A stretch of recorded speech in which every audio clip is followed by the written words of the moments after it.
Don't forget the Palestinian brothers and sisters in your du'as. I'm going to leave a link in the description in case you want to donate to a charity that has a 100% donation policy. Assalamu alaikum guys, and welcome to another episode of Smile to Jannah. The BBC. I mean, it's become really redundant when the BBC are exposed, because they've been exposed so many times. It's when the BBC are fully clothed that we're surprised. But what have they done this time? As you know, there is pretty much civil unrest here in the UK. So many protests are being planned, incited, encouraged, promoted by this individual, a guy with the Irish passport who lived in Spain, now in Cyprus, funded and being promoted by the Zionists. So yeah, the BBC have been covering these marches, and in these marches there are all sorts of, well, there's been over 100 arrests, the burning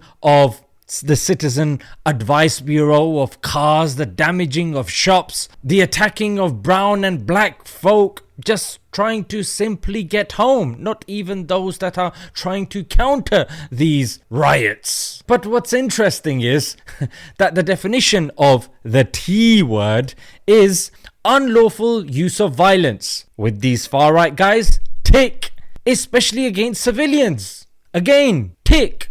And finally, to pursue political aims. Tick. Why is it that Keir Starmer is calling them thuggish criminals and using words like far-right thugs? Why is he not saying far-right terrorists? Because it fits this definition. What's the only difference between the people that the media declares as the T and these individuals? The only difference I can see is the color of the skin. And if that's not all, listen to what the BBC is adding on to their reporting when they're talking about the counter protests, the people that are protecting their mosques. And naturally, when there's thuggery, there is an equal and opposite force that balances it out. That's just the way things work. It's basic science. There were chants of Akbar, which people weren't happy about here. A group of up to 300 massed people shouting Akbar. BBC. Even for you guys, this is a bit of a low blow. Why are you not mentioning the chants of the far right? Because they're all over social media. The first chant is Allah, Allah, who the F is Allah? Okay? Another one, Allah is a P word. And here is a kid chanting, Pakis out.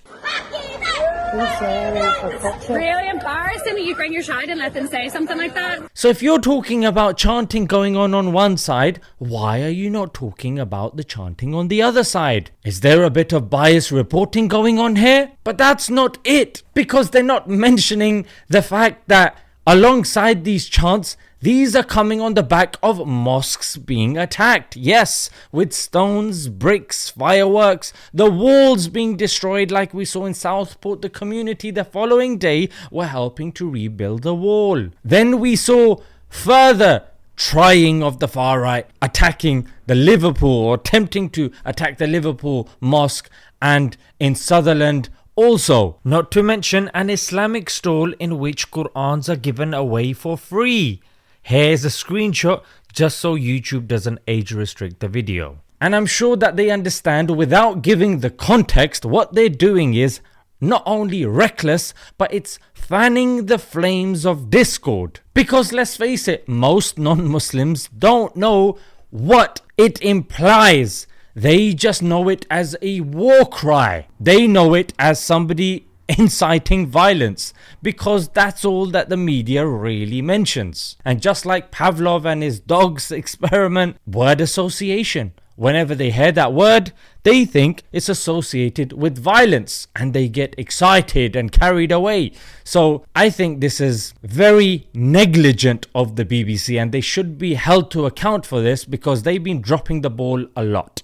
And now it seems like they're fanning the flames. What's going on here? And with this bias reporting, pathetic. This is one of the things that's going on. I've got my eyes obviously on what's going on, and if there are further developments, I will let you guys know. Until next time, Assalamu alaikum.